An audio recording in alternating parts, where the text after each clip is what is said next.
saw a patient recently that said something that really just made me stop in my tracks and think.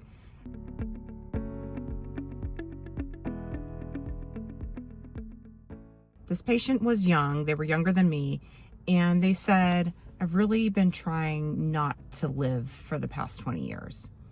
So the backstory on this was this patient had had a traumatic injury approximately 20 years before with a permanent neurologic injury. And this had happened when they were a young adult, so probably just out of high school. And so because of that, this patient had not been able to live normal life after that, not walk or run or jump, and this neurologic injury was permanent. So as we were discussing the more recent reason they were in the hospital and what had led to their infection and how they had been ignoring it, the patient shared with me, well, I've really not been trying to live. And this broke my heart into a million pieces because I could see all the potential of this patient, but they had given up on themselves. So later in that day, I read a quote by Michael Greger in his book, How Not to Die. And it said, we eat almost as if the future doesn't matter. And I might be paraphrasing here, and he was referring to we being Americans, eating as if the future doesn't matter. So today we're going to talk about Healthspan and what that means and how that's different from lifespan, because I think this is really important and important for people to think about. If you don't know me, my name is Katrina Coulter. I'm an infectious disease doctor, and I make health education videos, particularly with a focus on the microbiome and how it relates to all things health. Concept of health span versus lifespan. So we all know what lifespan means. That's how long we live. And we've seen our lifespan get longer as a population over the past 100 years, except for the past couple years after COVID, we've actually seen a little bit of a decline. But in general, we've seen that we live longer than we did 100 years ago. And so this seems strange when we hear these reports of we're the least healthy we've ever been, because it's like, no, we live longer, we're more healthy, right? So then comes in the concept of health span. So health span is essentially your good years of life. So the years that you live without chronic disease and debilitation. And what's really interesting about the US is that we have the biggest discrepancy between our health span and our lifespan, meaning although our lifespan is extending and longer, our health span is actually pretty short, and compared with other countries, we have the biggest gap. So while we may have a lifespan of 78 years expected on average between men and women, our health span is actually 13 years shorter than that. So that's saying that even if you live to 78, the last 13 years of your life are going to be dealing with a chronic condition and not great life or not great quality of life. So I have some tips on how we can improve this and why this is happening. But let's first talk about why it's happening.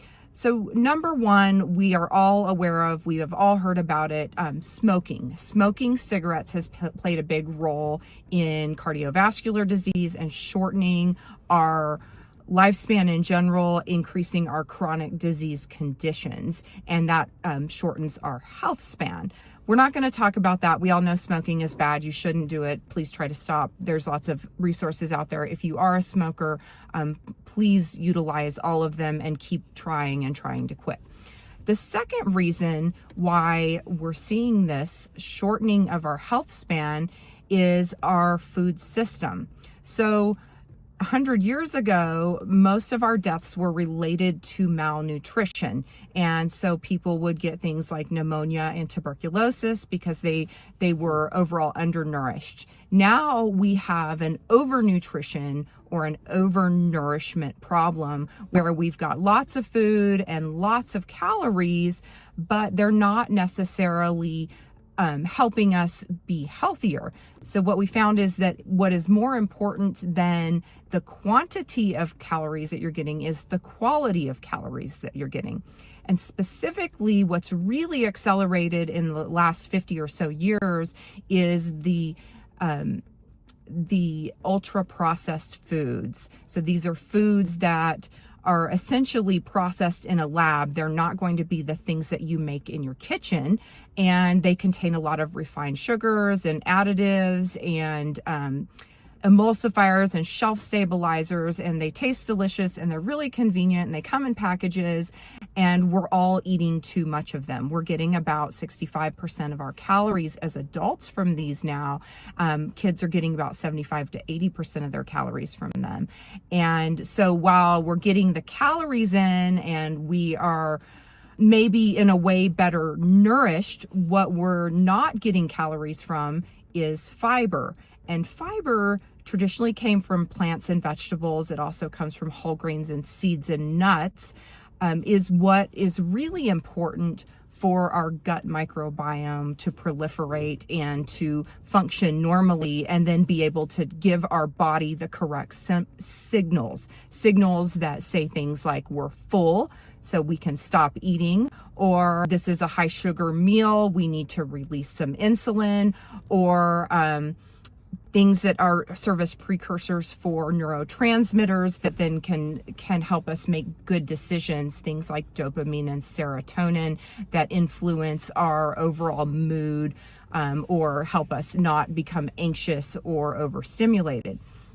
So our food system is really changing our health span in a really negative way. It's shortening it because it's leading to increased chronic diseases. And this is what Dr. Greger was talking about when he said we are eating almost as if there's no tomorrow. So I thought that was interesting with what this patient had said, because the patient had recognized that they were depressed and they could pinpoint a moment in time 20 years ago as to what was leading to their depression. But I feel if you ask most people why they're eating poorly or eating foods that are not very healthy or not focusing on a healthy diet, we wouldn't say it's because we're depressed. We would say things like, well, that's what was available to me, or I'm in a hurry, or that's what my parents ate, or something along those lines. And by the way, if you're my age, which is in the fourth decade, our parents didn't grow up eating what we grew up eating. That changed when they were young adults. And so they really did have a different diet than us. And so comparing their health to our health is not really an apples to apples comparison. There's actually no apples in our health. They ate apples. We're eating the essence of apple and some sort of processed fruit snack that maybe tastes like an apple but has no apple in it.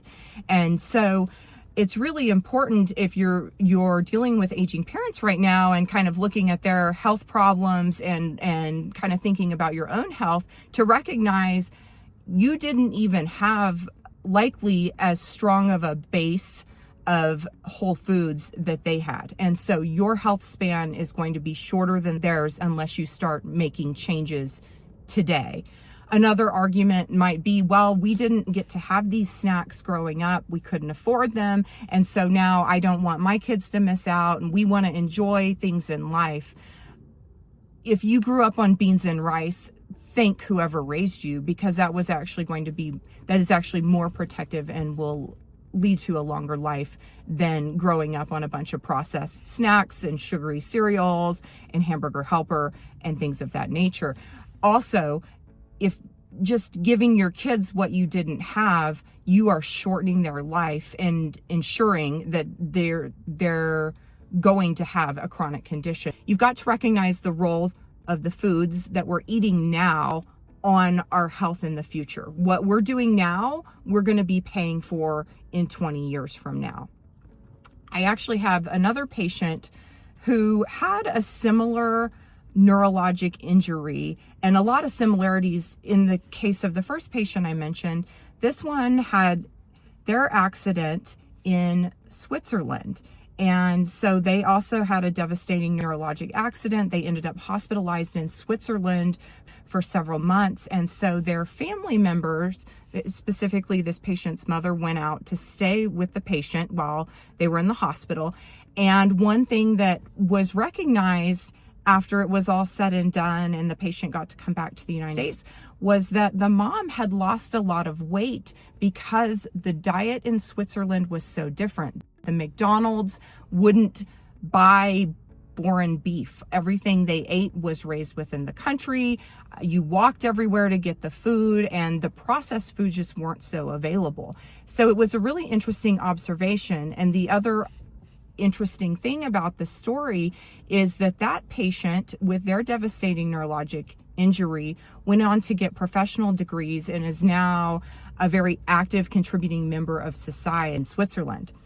Anyway, moving on, another reason why we're seeing a shortening of health span is because of our lack of movement. We have become the most sedentary humans have ever been.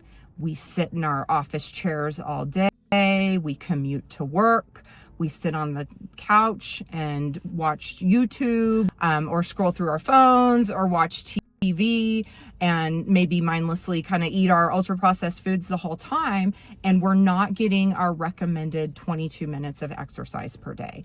So my tips for you to increase your health span, this is important. So tip number 1, just start being aware of what's in the food you're eating.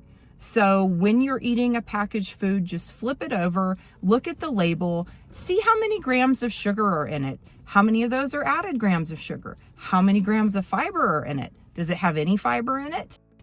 So just that awareness. If it's not packaged and you're looking at your plate or your meal in the cafeteria, find the fiber. What has fiber in it? And just start recognizing what actually has fiber in it.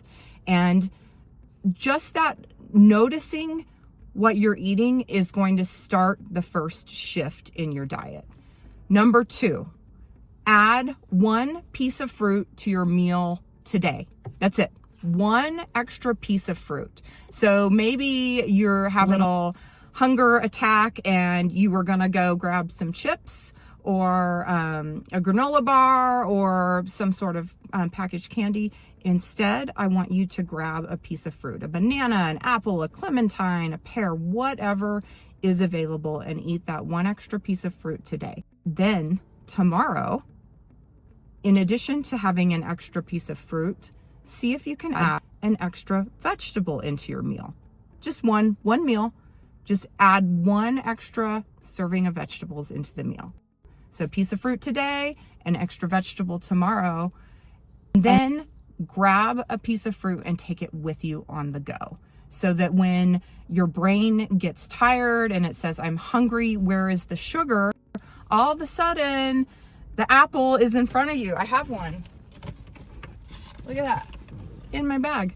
There it is. That'll do. That'll be the sugar. And I'll eat that instead of the fun size Snickers bar. And so then I'm replacing ultra processed foods with natural sugars and fiber, and I'm going to feel a little bit more full and maybe make it till dinner time without eating a bunch of trashy foods. So the next thing, number 3, 20 minutes of movement a day. You don't have 20 minutes? I bet you have 10 in the morning and 10 in the evening. This can be anything. This can be walking. You can do some core exercises in the morning. That's what I do most mornings for 5 to 10 minutes. I just do some core. An after dinner walk or an after meal walk is fantastic for your digestion. If you're eating all that fiber and you need to let a little gas out, that's a fantastic time to do it, because you're out in the great outdoors and air just disperses everything. So go get 20 minutes of movement a day. It doesn't have to be 20 minutes in the gym. It just has to be 20 minutes of movement. You can just take a couple extra laps around the parking lot, take the stairs instead of the elevator, just try to get that extra movement in. That's it. That's my 3 top tips to improve your health span, because I want you to live long and well. And if this was helpful to you, please share this video with somebody that you think it would also be helpful to, and subscribe to my YouTube channel. And if you are looking to work with me one-on-one, you can find me on my website at www.katrinacoultermd.com. I'll see you next time. Thanks for watching.